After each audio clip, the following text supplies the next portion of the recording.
Stand clear of the closing doors, please.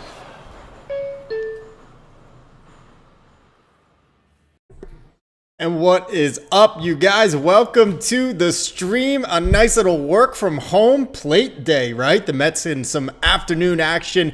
Game 3 of their series with the Phillies, looking to put the finishing touches on a sweep. It would be back-to-back sweeps as they try to cap a perfect homestand this weekend and into the early part of this week at Citi Field. What's up, guys? I am Tony Metro. If you guys are new to the channel, be sure to subscribe and leave this video a like. Turn channel notifications on so you know when I'm going live. We do live game previews, we do live post-game recaps, and we also do series recaps and series previews, and so much in between. You can also find me on all the different social media platforms: Twitter, Instagram, TikTok. All the links to those right down here in the bio, and leave this video like I said. It really goes a long way toward helping out the channel, so I appreciate it very much. It has been a very fun week to be a New York Mets fan as they are riding high a 6-game winning streak. They moved to 17-7, 10 games over 500,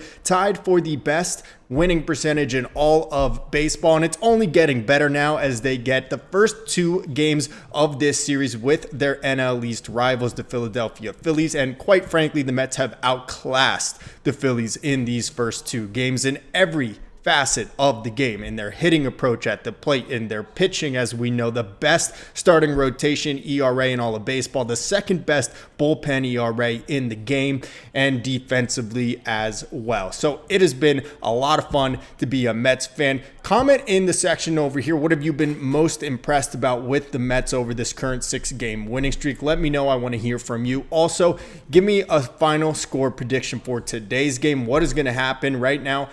I don't know if I can say the Mets are going to sweep. They got a tough challenge ahead of them with Zach Wheeler on the mound, but let's hope. Let's keep our fingers crossed, and we will get into that in just a minute here. But before we do that, let's do our minute with Mendy. So, of course, the Mets are off to this great start. Like I said, 10 games over 500, tied for the best winning percentage in all of baseball right now.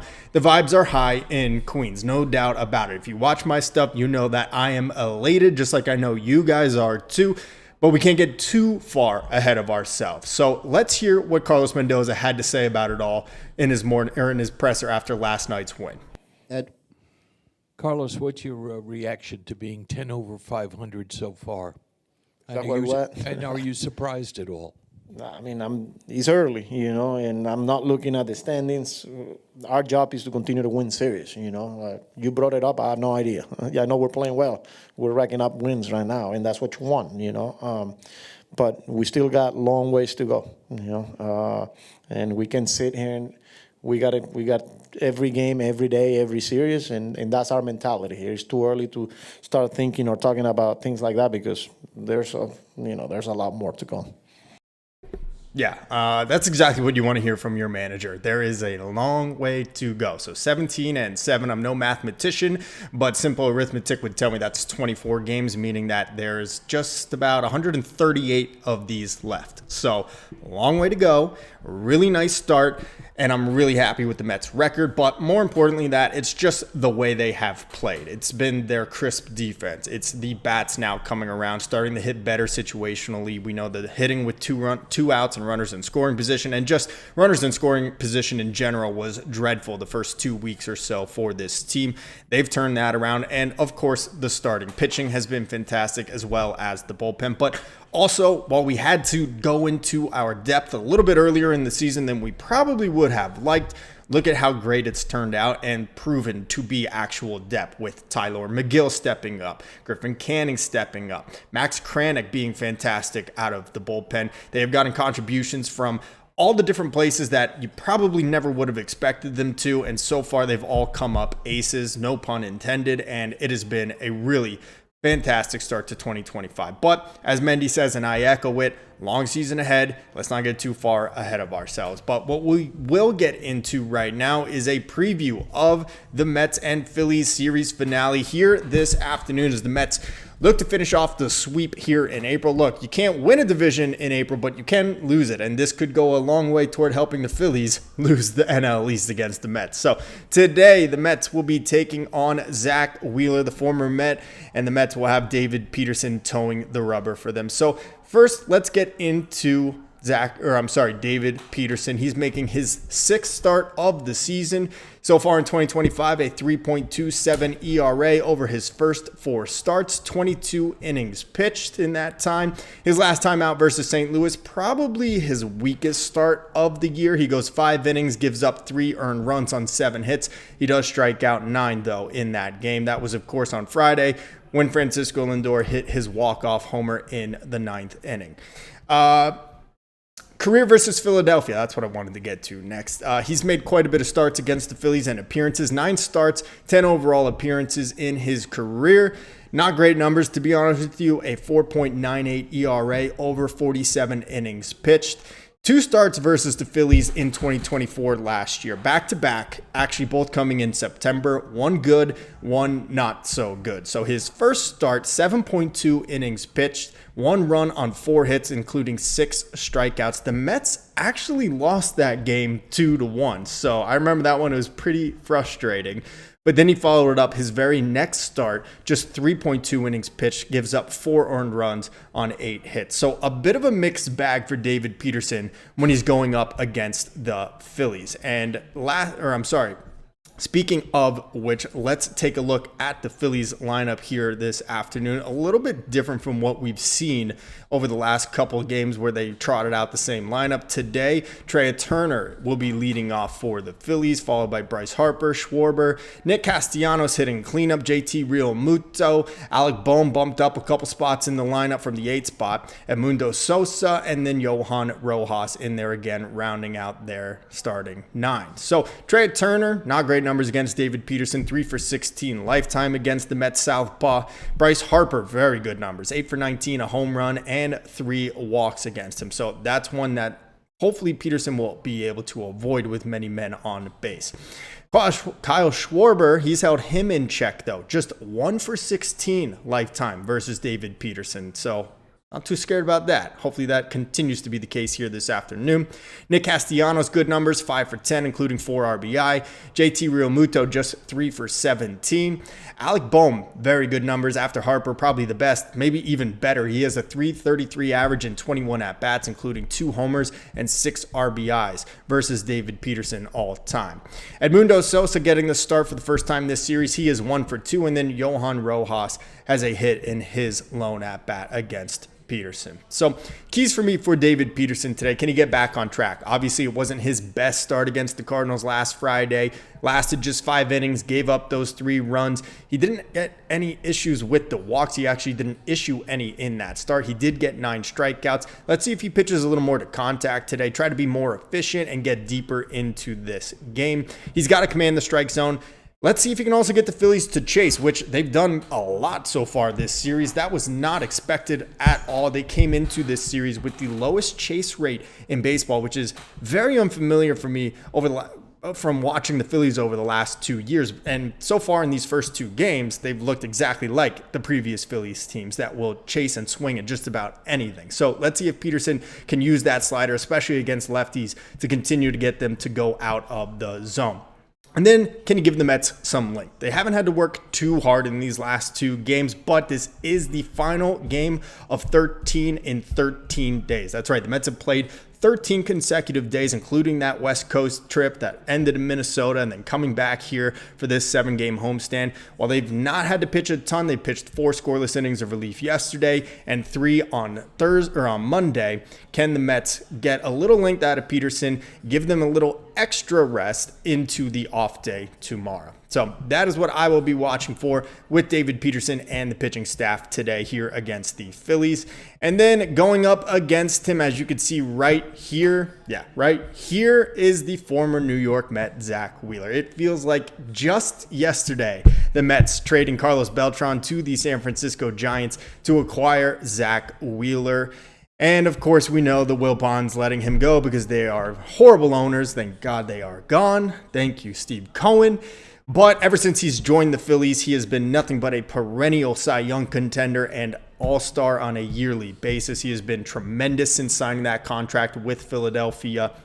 Solid start to the year, actually probably even below Zach Wheeler's standards. 3.73 ERA over his first 5 starts. His last time out, though, got back on track. 7 innings pitched of 2-run ball versus the Miami Marlins. So career versus the Mets, yeah, I mean, it feels like he's only been with Philly a couple years now, but he's got quite a bit of starts against the Mets. 15 career appearances, a 3.56 ERA over 96 innings in that time.